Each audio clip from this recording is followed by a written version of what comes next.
What's going on, guys? It's your boy Matty Ice Leads for Locals. We're doing a recap of day 2 of the Go High Level Summit 2022 here in Dallas, Texas. And just like day 1, I'm just going to bring to you guys the biggest takeaways that I got from the event. Really, really good stuff. So make sure you stay to the end. And also, if you haven't seen my recap of day 1, check that out in the description. I'll have a link to that video. Some awesome stuff. In addition to obviously all the really good training and ideas and things that you can implement into your agency and your business, there are some awesome new features and updates coming out with Go High Level. So you guys got to check that out.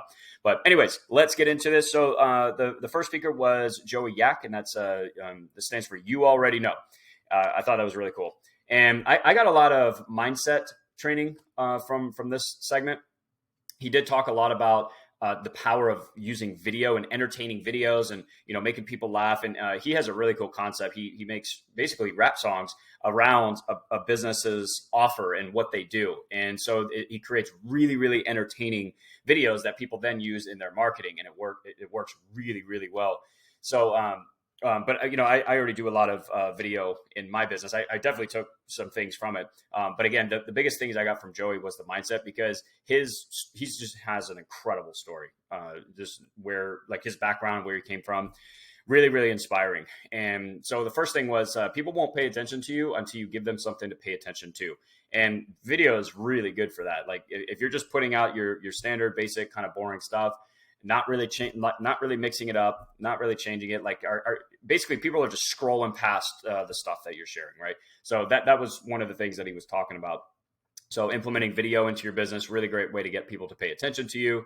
And obviously, the other thing that I got from that was the product and service that you're offering. Is it something that people really need? They're going to pay attention to, like, and identify it as something that can really solve their problem. So that comes down to just trying to build the best possible product and service to help as many people as possible. That's what it comes down to.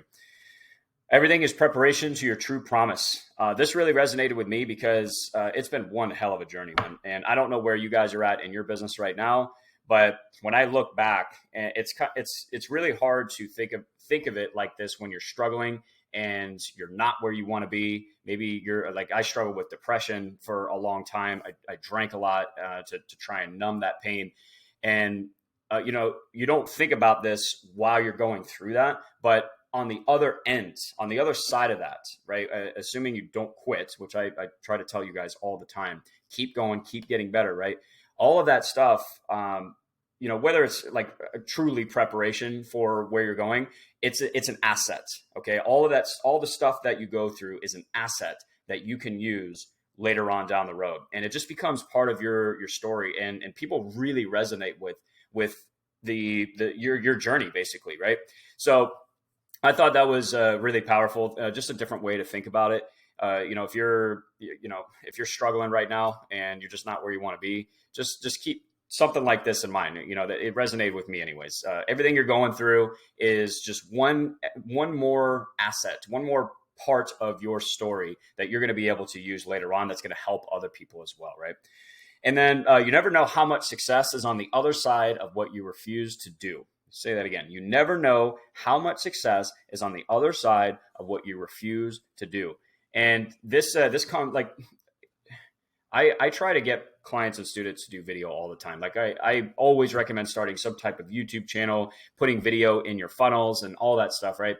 And a lot of people don't do it. And I think it's just because they're not comfortable on camera. Maybe it's just not something they want to put time into. But I'm telling you guys, things like this can really make a huge difference in your business. And if you think about it, video is so freaking powerful. If you're refusing to do stuff like that, and it doesn't have to just be video, I'm just using that as an example, but think about what is it that you refuse to do because it's outside of your comfort zone. And I want you to think about that and think to yourself, or ask yourself, what would my life look like if I was not uncomfortable with that? If I actually did that, would it help my life, or make my life better? Would it help with my business, right? And if the answer is yes, you just need to get over that shit, man, and just do it. So mindset is really important too. So I wanted to share that with you guys, and because I think that stuff is really powerful. All right, next, Julie Chanel, I believe is how you pronounce it. Really, really good stuff. So these are some great questions that she asked that I was like, man, that's again, just a whole different way to think about it. And I got a lot of different ideas of things that I now want to implement in my SaaS agency and courses and things like that. So this should hopefully inspire you guys right here. How many loyal customers do you need to live your happy life? I love this question because it's really inspiring, especially now that we have something like Go High Level that allows you to build a SaaS agency. It's just night and day difference, guys, from a traditional marketing agency. It's what completely changed my business. And if you think about it, with SaaS mode, we're only charging people 197, 297 a month. Like I charge 197 a month for my SaaS product. How many loyal customers do I need every month to do really well, right?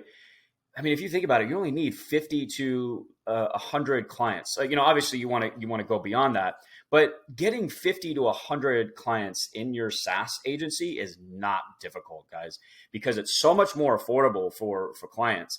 And you can provide so much more value to people that it's pretty rare that people cancel. I mean, you're going to have churn. It is what it is, where people are canceling. But I have people that have been on my SaaS product since I launched it.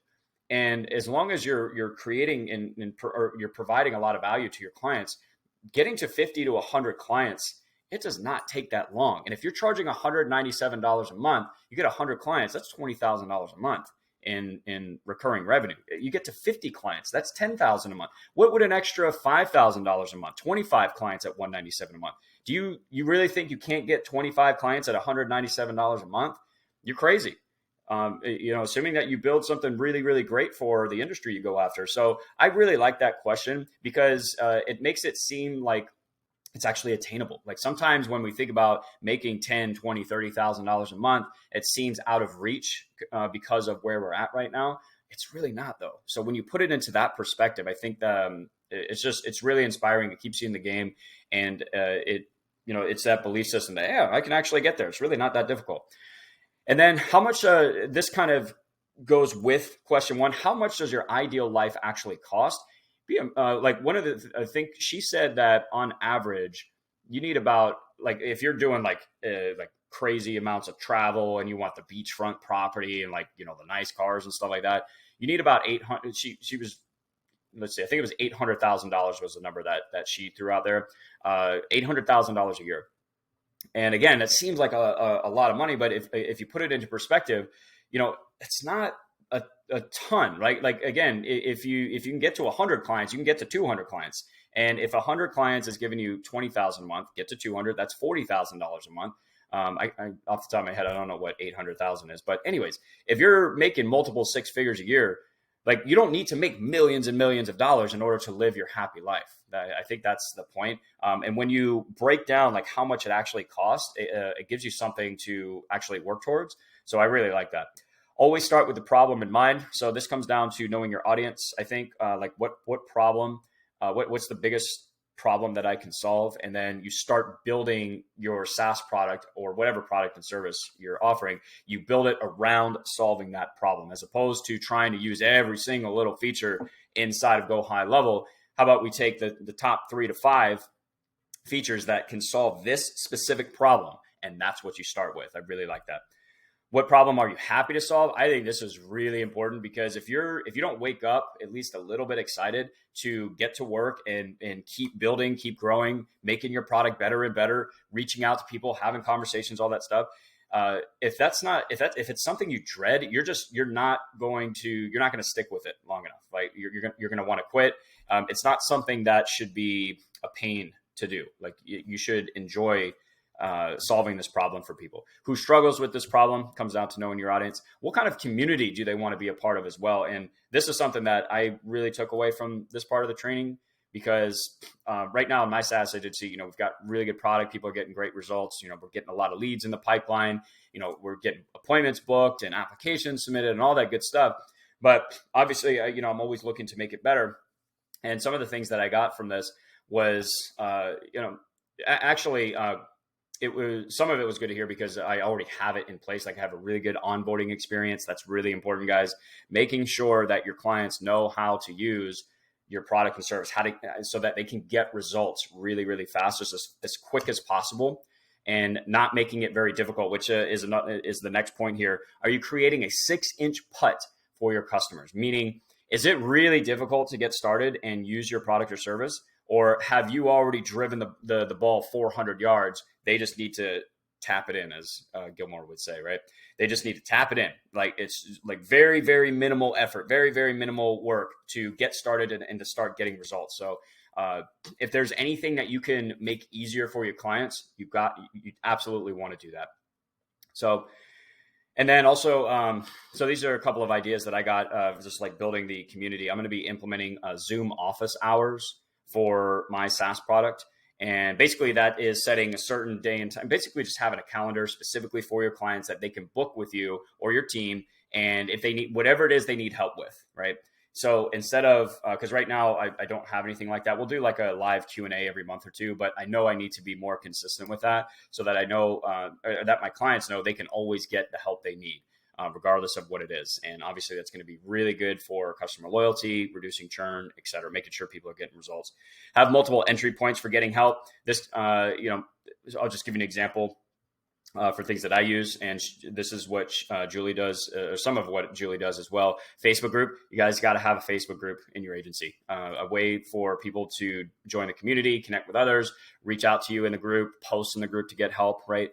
And then Zoom office hours, I think, is a really good one. But I also have a support tab using the custom menu link feature inside of GoHighLevel, where my clients can click that. They can put in a support ticket. They can start a live chat, all that good stuff. So you want to make it as easy as possible for your clients to be able to get help, right? You don't want it to be very difficult. So having email support, Zoom office hours, Facebook group, maybe putting your support ticket system right inside of your SaaS product, et cetera, et cetera. So really, really good stuff. And then, man, I got to share this. So I'm really proud of this. If you look though, the photo is just like all jacked up. So I gotta get this fixed somehow. But the light is just like really glaring on the award plaque there. So it's kind of tough to see. But I'm really proud of this. I got the SaaSpreneur Awards. I think it's like if you've sold 100 or more sub accounts within your SaaS product, then I'm pretty sure that's what it is. But it was an honor, man. It was really cool being on stage with Sean and all those guys and accepting this award. But I wanted to share it because they're like, oh, are you kidding me? And this actually, it happened to everybody. Like, it wasn't just my picture. But I'm like, no, man. So hopefully we'll be able to edit it because it looks kind of funky with that glare right now. But it is what it is. It was still cool to get. So anyways, guys, that's day 2. I'll probably do a day 3 as well just to wrap it up. And just, do a recap of everything maybe. I did learn some really good stuff from Frank Kern as well, day 3. He's probably the funniest speaker I've ever heard. He was really, really entertaining. But anyways, hopefully that was helpful, guys. Please smash that like button if it was. Drop a comment down below if you have any questions or, you want me to dive into anything else, make another video on whatever. And I will talk to you in the next one. Hope you're crushing it. Matty Ice is out.